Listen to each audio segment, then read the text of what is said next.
The parents of the Pembroke Hall student who was threatened by a teacher at the institution last Thursday are getting help from the Office of the Children's Advocate in moving the matter forward.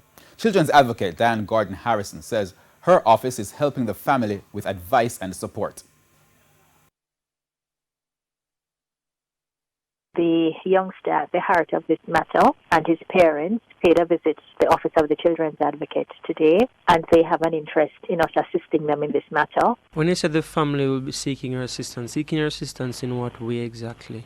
Just in terms of having them progress the matter, I don't want to divulge the details at this time, but suffice it to say they're very concerned about what happened.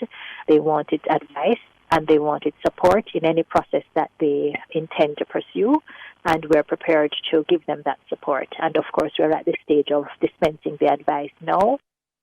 Now, a team from the Office of the Children's Advocate visited Pembroke Hall High today. Our news center understands the involved teacher has been sent on leave while the board will be meeting soon to decide what happens next.